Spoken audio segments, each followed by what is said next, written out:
Motorcycle ना हो car, ऐसा तो नहीं हो सकता। तो क्या कर सकते हैं बताइए, जरा दिमाग लगाइए, तुरंत बताइए, बहुत इजी है बताना। परिवार नियोजन यानी जनसंख्या पे कंट्रोल, हाँ, और प्लास्टिक का कम उपयोग करें।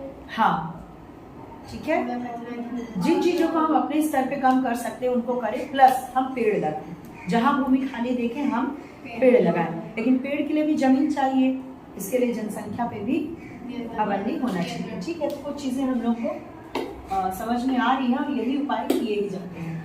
नवीकरणीय और गैर नवीकरणीय संसाधनों के गहन निश्चित निष्कर्षण से अनेक महत्वपूर्ण संसाधन विलुप्त हो गए हैं और हम नए संसाधनों की खोज में प्रौद्योगिकी के अनुसंधान पर विशाल राशि व्यय करने के लिए मजबूर हैं। जब प्रकृति जो दे रही है वो हमारे पास नहीं है, तो हम लोग क्या करते हैं कि अनुसंधान टेक्नोलॉजी का प्रयोग करते हैं। जैसे अगर आप देखते होंगे लौकी अगर नेचुरली जैविक खाद से होती है तो इतनी बड़ी होती है, लेकिन हमें तो चाहिए बड़ी, तो हम उसमें क्या करते हैं, केमिकल का इंजेक्ट करते हैं, उसमें वो लौकी हो जाती है बड़ी। इसी तरह सारे में रसायन कुछ न कुछ डाल के, खाद, रासायनिक खाद डाल के जल्दी ग्रोथ चाहते हैं, हमारी फसल जल्दी हो जाए, जल्दी पक जाए, बस लाभ लाभ लाभ, किस पे लाभ, क्योंकि जनसंख्या ज्यादा है, घर में खिलाना पिलाना है, सब कुछ करना है। ठीक है,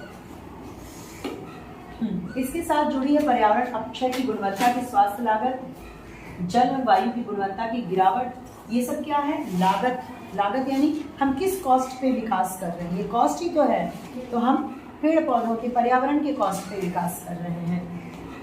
भारत में 70% जल प्रदूषित है, सांस से गिरावट से सांस और जल संक्रामक रोगों की घटनाएं बढ़ी हैं। ठीक है, आप देखो तो हर व्यक्ति को कुछ न कुछ खांसी सर्दी, ये तो मतलब हो ही रहा है, सर्दी तो अलग चीज़ है, खांसी सांस लेने में दिक्कत, छोटे छोटे बच्चों को अस्थमा हो जा रहा है।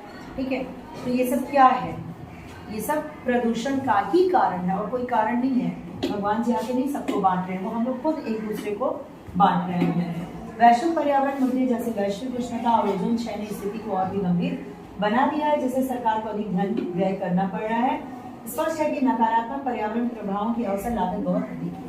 नकारात्मक पर्यावरण का जो प्रभाव पड़ रहा है, इसकी अवसर लागत, अवसर यानी कि अगर ये ना हो तो क्या किया जाए, ऑप्शन, अवसर का मतलब होता है विकल्प, वैकल्पिक लागत, इसका विकल्प क्या है, तो विकल्प बड़ा महंगा पड़ रहा है। जो चीज हम लोग इजीली कर सकते हैं वो तो नहीं कर रहे हैं, महंगी चीजें पे। जैसे होता है ना कि मौसम में अगर इतनी गर्मी ना बढ़ती तो एसी लोग लगा रहे हैं, क्यों, बहुत गर्मी अब सहन नहीं होती। दादा परदादा के जमाने में एसी नहीं हुआ करती, लोग मौसम को सहन कर लेते थे, मौसम जिस हिसाब से चेंज होता था उनकी बॉडी भी वैसे चेंज हो जाती थी। ठीक है, तो यहाँ पे क्यों ऐसा होता था, क्योंकि पर्यावरण शुद्ध था, प्रकृति ने हमें बनाया तो प्रकृति ने मौसम भी बनाया और ऐसे ही बनाया था कि हम उसको सहन कर सकें और हर मौसम का मजा ले सकें। गर्मी भी इतनी नहीं पड़ती थी कि लोग जले भुने जाएं, लेकिन आज हमने अपनी बेवकूफ़ी से, मानव ने अपनी बेवकूफ़ी से क्या कर लिया कि गर्मी बढ़ा ली, पेड़ काट डाले। देखो पहले जमाने में हर घर के आसपास एक तो नीम का, पीपल का पीछे अगल बगल पेड़ रहा करता, एक घर को प्रोटेक्ट करने के लिए 4-5 पेड़। लेकिन अब क्या है, ऐसा नहीं है, अब तो पेड़ दिखते ही नहीं, कॉलोनी बस गई तो पेड़ सफा चट, 2 ट्रिपल लाइन और 6 लाइन का वो बन रहा है रोड, तो सारे पेड़ सफाया। पेड़ कहाँ हैं, सारे पेड़ देखो तेलियरगंज वाले इधर पूरे कट गए हैं। मतलब मुझे इतना अफसोस होता है, मुझे लगता है क्या जरूरत थी, मुझे कभी भी लगता है रोड की भी क्या जरूरत थी, है ना। तो इसका जो अवसर लागत होता है, यानी हमने गर्मी बढ़ाई, हम एक फ्री कॉस्ट पे पेड़ लगा करके अपने को ठंडा रख सकते थे, लेकिन हमने 1000 रुपए का एसी, उसका हजार का बिल दे के अपने को ठंडा रखना शुरू कर दिया है। ठीक है, यानी अवसर लागत इसकी क्या हुई, महंगी हुई कि नहीं, कि नेचुरल जो हमें फ्री में मिल रहा था उसको हम लोगों ने वैल्यू नहीं समझा। अब जो ये 1000 लाखों की चीजें मिल रही हैं उसको ले लेके हम अपने को ठंडा कर रहे हैं। घड़े का पानी हमें नहीं सही लगा, ठीक है, वो ठंडा अब नहीं हो रहा है भाई, हवा चले पेड़ पौधे हो तब तो वो ठंडा।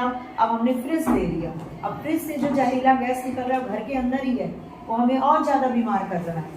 ठीक है, तो ये छोटी छोटी चीजें हैं जो कि बहुत बड़ी समस्या बन जाती है।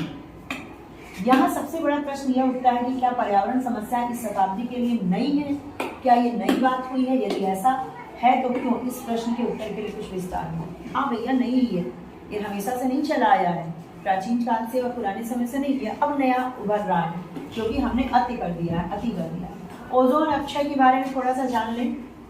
ओजोन अपक्षय यानी कि ओजोन में छेद होना का अर्थ समताप मंडल में ओजोन की मात्रा में कमी है। समताप मंडल आप लोग जानते हैं वायुमंडल की कितनी परतें हैं?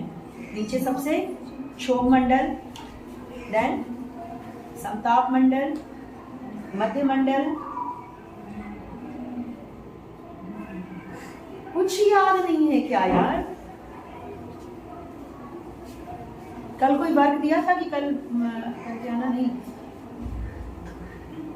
याद आया? सबसे ऊपर याद कर लो, लिख लो। नीचे से जो वायुमंडल होता है कई परतें होती हैं उसमें। सबसे नीचे क्षोभ मंडल, उसके ऊपर यानी कि पृथ्वी के जस्ट बाद क्या है? क्षोभ मंडल। ऊपर पट्टी के बाद जो है वो है क्षोभ मंडल, जिसमें हमारे ये सब। उसके बाद है समताप मंडल, फिर है मध्य मंडल, उसके ऊपर है आयन मंडल और सबसे ऊपर है बहिर्मंडल। आयन मंडल में सारे सैटेलाइट वगैरह होते हैं। क्षोभ, समताप, मध्य मंडल जोड़ती जाना, आयन और सबसे ऊपर बहिर्मंडल। चलो भैया,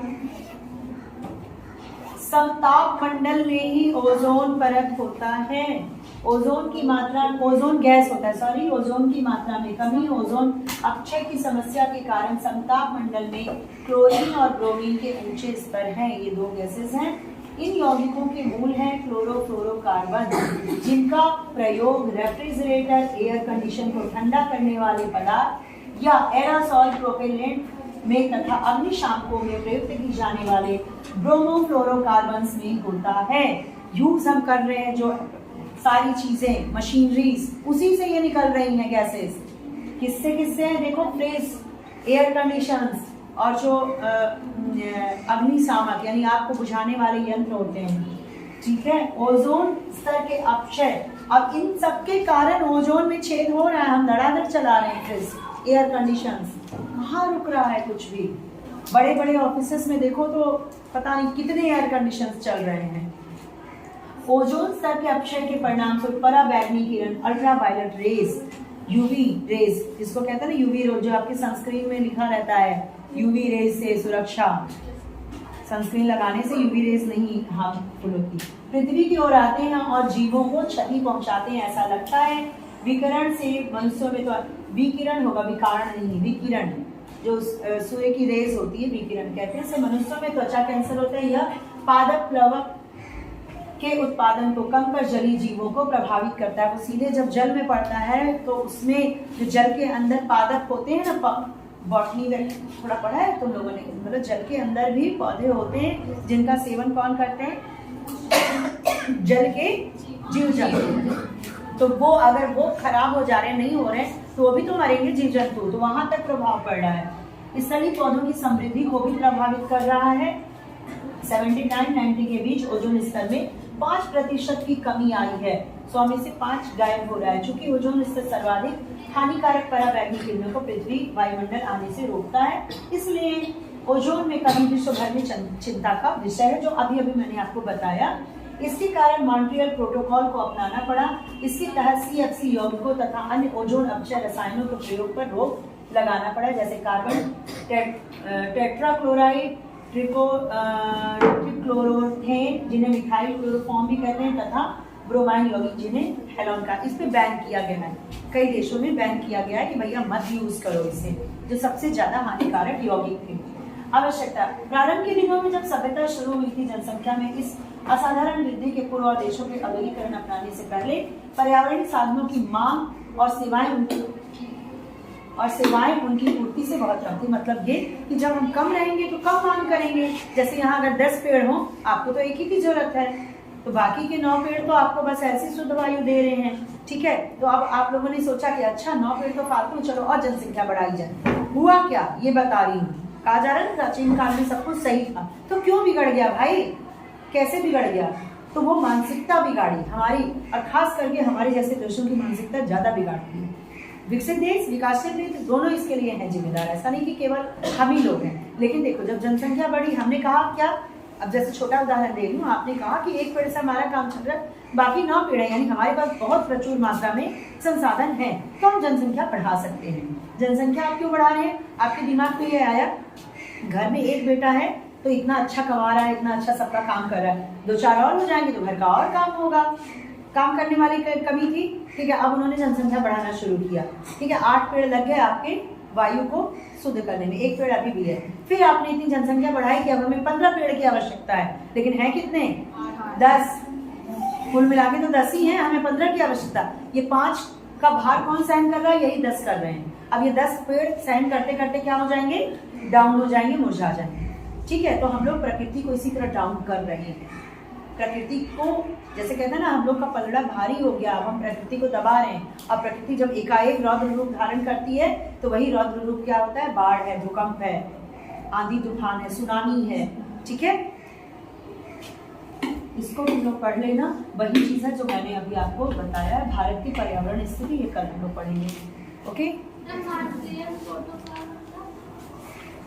ये इसके बारे में बात करूँ कि यहाँ लिखा हुआ था एक प्रोटोकॉल जो कि सारे विश्व के देश जो हैं इकट्ठा होके एक उन्होंने चर्चा की और एक नियम बनाया। प्रोटोकॉल का मतलब होता है किसी से बचत करना। जैसे कोई नेता बनेगा जाता है, देखते हो प्रोटोकॉल, उसका चारों ओर बॉडीगार्ड रहते हैं। प्रोटोकॉल यानी उसकी रक्षा करना। तो पृथ्वी को चारों तरफ से रक्षा कैसे की जा सकती है? जब चारों तरफ के देश उस पर ध्यान दें।